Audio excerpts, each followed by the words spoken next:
माता शबरी भगवान श्री राम की परम भक्त थी, जिन्होंने प्रभु श्री राम को अपने जूठे बेर खिलाए थे और भगवान श्री राम ने उसे बड़े प्यार से खाया था। माता शबरी का असली नाम श्रमणा था।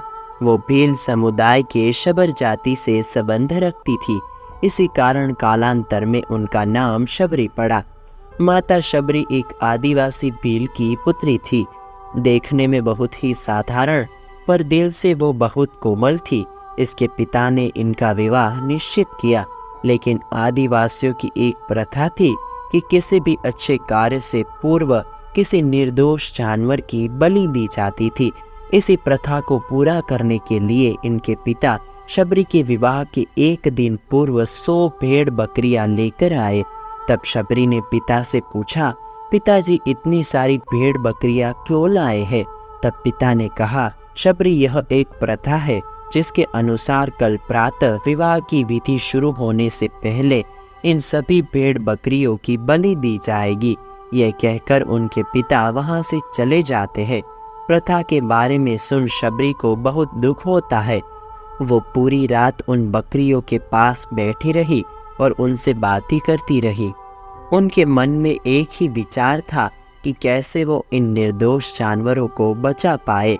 तभी एकाएक शबरी के मन में ख्याल आता है और वो भोर होने से पूर्व ही अपने घर से भागकर जंगल में चली गई, जिससे वो उन निर्दोष जानवरों को बचा सके।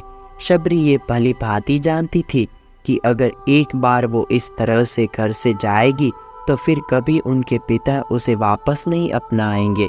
लेकिन फिर भी शबरी ने खुद से पहले उन निर्दोष जानवरों के बारे में सोचा। घर से निकलकर माता शबरी एक घने जंगल में जा पहुंची। अकेली माता शबरी जंगल में भटक रही थी।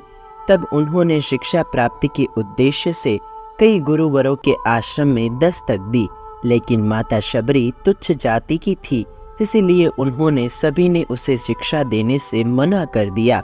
शबरी भटकती हुई मतंग ऋषि के आश्रम में आ पहुंची और उन्होंने अपनी शिक्षा प्राप्ति की इच्छा व्यक्त की।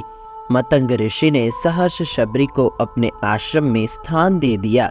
अन्य सभी ऋषि ने मतंग ऋषि का तिरस्कार किया, लेकिन मतंग ऋषि ने शबरी को अपने आश्रम में स्थान दिया। शबरी ने गुरुकुल के सभी आचरणों को आसानी से अपना लिया और दिन रात अपने गुरुवर की सेवा में लग गई। शबरी जतन से शिक्षा प्राप्त करने के साथ साथ आश्रम की सफाई, गौशाला की देखरेख, दूध दोहने के कार्य, सभी गुरुकुलवासी लोगों के लिए भोजन भी बनाती।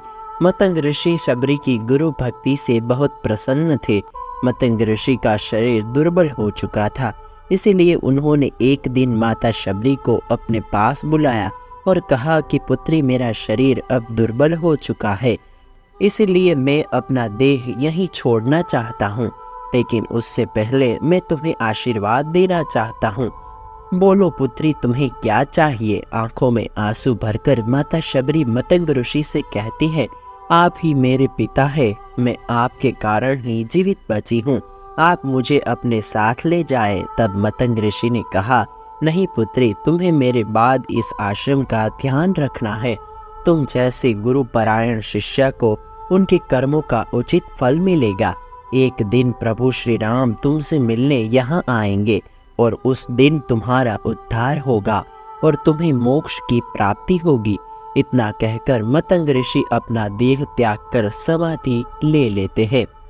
उसी दिन से माता शबरी हर रोज प्रातः उठकर बाग जाती है, ढेर सारे फल इकट्ठा करती है, सुंदर सुंदर फूलों से अपना आश्रम सजाती है, क्योंकि उन्हें भगवान राम के आने का कोई निश्चित दिन नहीं पता था। उन्हें तो केवल अपने गुरुवर की बात पर यकीन था, इसलिए वो रोज भगवान राम के इंतजार में समय बिताती।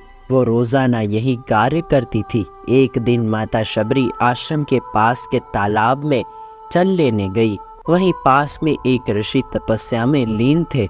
जब उन्होंने शबरी को जल लेते हुए देखा तो उसे अछूत कहकर उस ऋषि ने उसे पत्थर फेंक कर मारा और उसके चोट से माता शबरी के रक्त से बहती हुई एक बूंद से तालाब का पानी रक्त में बदल गया। ये देखकर संत शबरी को पापी कहकर बुरा भला कहने लगे। माता शबरी रोती हुई अपने आश्रम में चली गई। उनके जाने के बाद ऋषि फिर से तप करने लगे।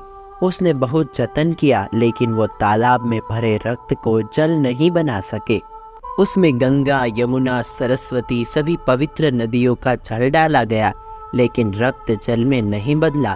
कई वर्षों के बाद जब भगवान राम सीता हरण के बाद उनकी खोज में यहाँ आए, तब वहाँ के लोगों ने भगवान राम को वहाँ बुलाया और आग्रह किया कि वे अपने चरणों के स्पर्श से इस तालाब के रक्त को पुनः जल में बदल दे। प्रभु श्री राम उनकी बात सुनकर तालाब के रक्त को अपने चरण स्पर्श करवाते हैं, लेकिन तालाब का पानी पहले जैसा नहीं होता। ऋषि उन्होंने जो जो करने को बोलते हैं वो सभी चीजें भगवान राम करते हैं, लेकिन रक्त जल में नहीं बदलता। तब भगवान राम ऋषि से पूछते हैं, हे ऋषिवर, मुझे इस तालाब का इतिहास बताइए। तब उन्हें ऋषिवर माता शबरी और तालाब की कथा कहते हैं और कहते हैं, हे भगवान, ये जल उसी शूद्र शबरी के कारण अपवित्र हुआ है।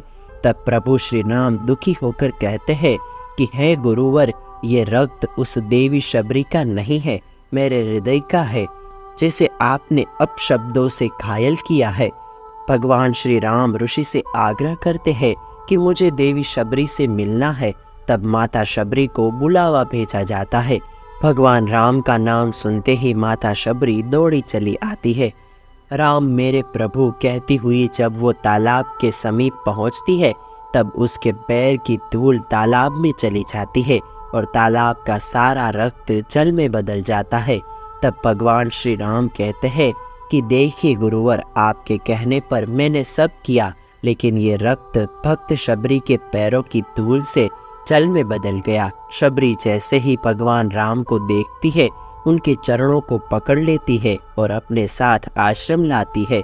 उस दिन भी माता शबरी रोज की तरह फूलों से अपना आश्रम सजाती है और बाग से चख चख कर मीठे बेर अपने प्रभु राम के लिए रखती है।